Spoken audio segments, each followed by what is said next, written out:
When my best friend begged me to pretend to be his fiancée for one weekend, I thought it would be easy money. Just smile, wear a ring, and fool his grandmother.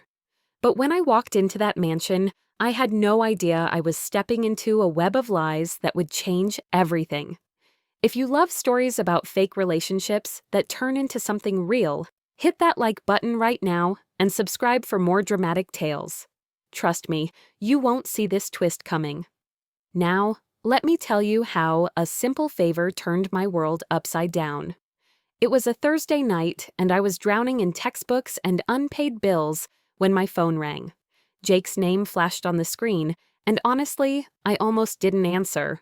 We'd been best friends since middle school, but lately our calls usually meant he needed something. This time was no different, but what he asked for was beyond anything I could have imagined. "Listen, I know this sounds crazy," he said, his voice shaking with panic, "but I need you to be my fake fiancé this weekend." I literally laughed out loud. Jake had always been dramatic, but this was next level, even for him. He explained that his grandmother Helen was turning 90, and the whole family was gathering at the estate for what might be her last birthday. The problem was, Jake had been telling everyone about his serious girlfriend for months, building up this whole relationship that was supposed to lead to marriage. The real kicker? His actual girlfriend had dumped him 2 weeks ago, but he'd been too embarrassed to tell his family. Now his grandmother was dying to meet the woman who'd supposedly stolen her grandson's heart, and Jake was facing the most humiliating family gathering of his life. That's where I came in. He offered me $2,000 to spend one weekend pretending to be madly in love with him. $2,000. Do you know what that meant to a broke college student working 3 part-time jobs just to keep her head above water? That was my rent for 2 months, my grocery budget, maybe even enough to fix my car that had been making that scary grinding noise for weeks. I should have said no. Every instinct told me this was a terrible idea. But when you're eating ramen for the 5th night in a row and your phone keeps buzzing with overdue payment notices, $2,000 sounds like winning the lottery. Jake picked me up Friday afternoon, and I barely recognized him. Gone was the laid-back guy who wore the same hoodie 3 days in a row.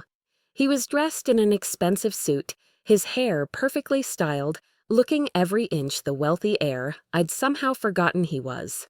Growing up, we'd been equals, just 2 kids from the same neighborhood who bonded over our love of terrible movies and shared lunches. But somewhere along the way, our paths had diverged drastically. During the drive to his family's estate, Jake coached me on our fake relationship. We'd supposedly been dating for 8 months, met at a coffee shop near campus, and he'd proposed just last month with his grandmother's vintage ring. He handed me a small velvet box, and when I opened it, I gasped. The diamond was stunning, probably worth more than my car. As I slipped it onto my finger, something weird happened. For just a moment, wearing Jake's ring felt right. He told me about his family dynamics, warning me about his mother who'd never approved of any girl he'd brought home, his competitive cousins who'd probably try to one-up our relationship stories, and most importantly, his sharp-eyed grandmother who could spot a lie from a mile away. The more he talked, the more nervous I became. This wasn't just about fooling some random relatives. I was about to deceive a dying woman who just wanted to see her grandson happy. Nothing could have prepared me for the Henderson estate. I'd known Jake's family had money, but this was old money, the kind that builds mansions with names instead of addresses. Rosewood Manor sprawled across manicured gardens like something out of a movie, all stone columns and ivy-covered walls. As our car crunched up the gravel driveway, I felt like an imposter before I'd even stepped out. The family was gathered in the main parlor when we arrived, and the moment Jake introduced me as his fiancée, I felt every pair of eyes dissecting me. His mother, Catherine, looked me up and down with barely concealed disappointment. His cousins exchanged meaningful glances, but it was his grandmother who terrified me most. Helen Henderson sat in her wheelchair like a queen on her throne, her pale blue eyes sharp and calculating despite her age. "So you're the girl who's captured our Jake's heart," she said, her voice carrying the kind of authority that comes from decades of being obeyed without question. "Come here, child. Let me look at you properly." As I approached, I felt like she was reading my soul, searching for any crack in our carefully constructed facade. She examined the engagement ring with interest, and for a horrible moment, I thought she might recognize it as fake too. The first few hours were exhausting. Every conversation was a minefield. Jake's cousin brought up details about our relationship that we hadn't rehearsed. His mother asked pointed questions about my family, my career plans, my intentions with her son. I found myself weaving an increasingly complex web of half-truths and outright lies, all while trying to look like a woman head over heels in love. By Saturday morning, the pressure was getting to both of us. Jake was jumpy, constantly correcting small inconsistencies in our story. When his aunt asked how he'd proposed, we both started talking at once, giving completely different versions. I said it was at sunset by the lake. He said it was over breakfast at our favorite diner. The awkward silence that followed felt like it lasted forever. Helen noticed everything. During lunch, she asked me about Jake's childhood pets, his favorite foods, the scar on his knee, intimate details that a real fiancé would know, but that Jake had forgotten to mention during our crash course.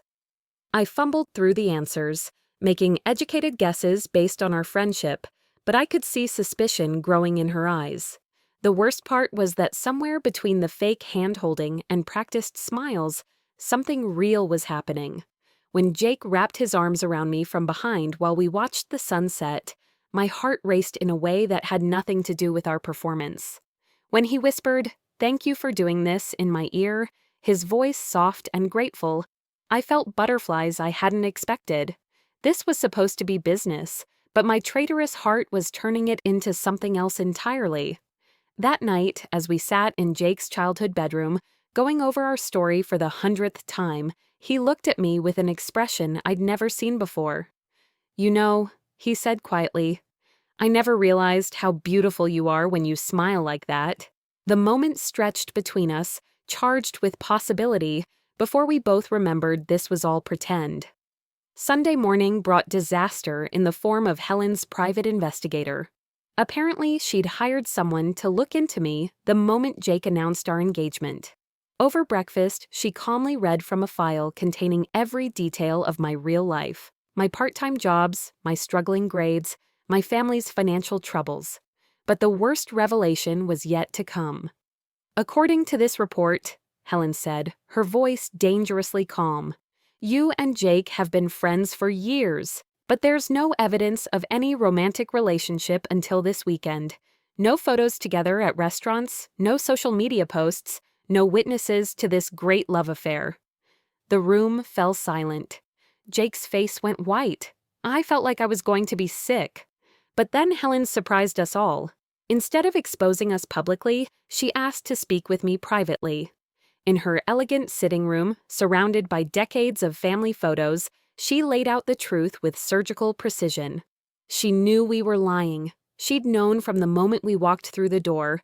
Our body language was all wrong, our story had holes, and most damning of all, we didn't look at each other the way people in love do. "So why?" I asked, my voice barely a whisper.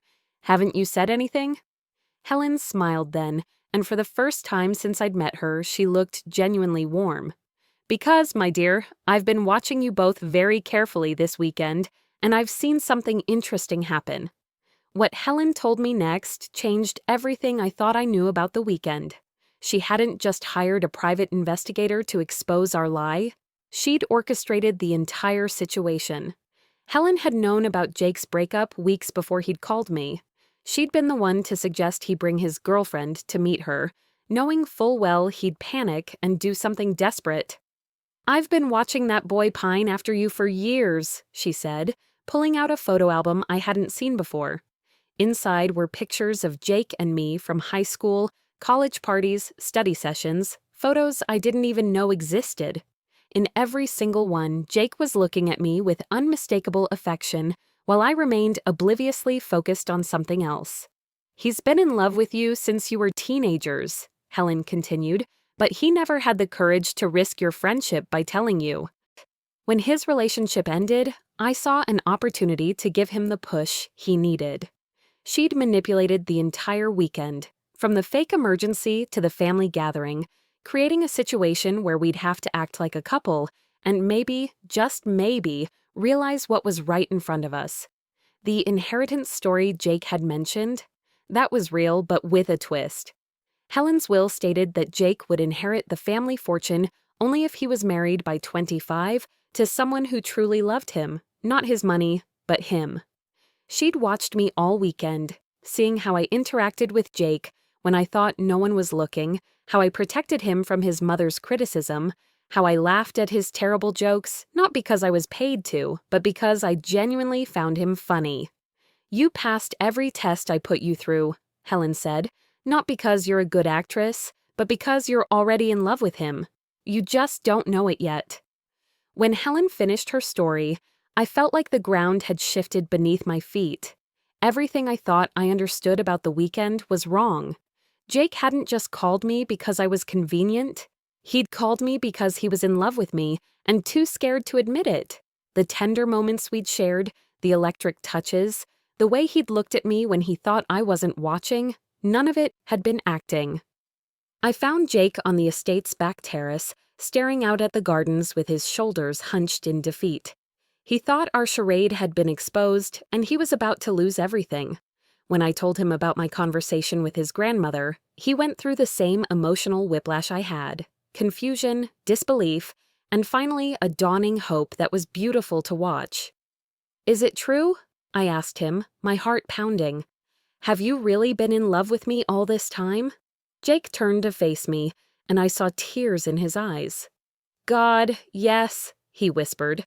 "Since we were 16, and you helped me study for chemistry. Since you stayed up all night with me when my dad had his heart attack. Since every single day for the past 8 years, when I wanted to tell you how I felt, but was terrified you'd run away." Standing there in the golden afternoon light, with the weight of years of hidden feelings between us, everything suddenly made sense. The reason I'd never been able to fall for any of the guys I dated, the reason Jake's girlfriends had always seemed slightly wrong for him, the reason this fake relationship had felt more real than any real one I'd ever had. "I love you too," I said, and the words felt like coming home. When we walked back into the manor hand in hand, for real this time, the entire family was waiting in the parlor. Helen had clearly briefed them on the situation while Jake and I were having our moment outside. But instead of anger or disappointment, I saw something unexpected: approval. "So," Jake's mother said, surprising us both, "when's the real wedding?" It turned out that Helen wasn't the only one who'd been watching us. The whole family had noticed the way we'd looked at each other, the easy intimacy that no amount of acting could fake, the way we'd instinctively protected each other throughout the weekend. They'd been hoping for years that Jake would finally wake up and see what was right in front of him. Helen pulled us aside one more time before we left. "I'm not dying," she said with a mischievous grin. "I'm healthier than most people half my age. But I am 90, and I wanted to see my grandson settled with someone who loves him before I'm too old to enjoy great-grandchildren." She pressed an envelope into my hands. My payment for the weekend, plus a little extra for exceptional performance in the role of granddaughter-in-law. 6 months later, I'm writing this story as Jake's real fiancé, planning our actual wedding with his grandmother's enthusiastic help. Sometimes the best things happen when you least expect them. What started as a business transaction became the real thing, proving that sometimes the most beautiful love stories start with the biggest lies. If you enjoyed this story of fake love turning real, smash that like button and subscribe for more incredible relationship stories. Comment below. Have you ever been in a fake relationship that felt more real than expected? I read every comment, and your stories might inspire my next video.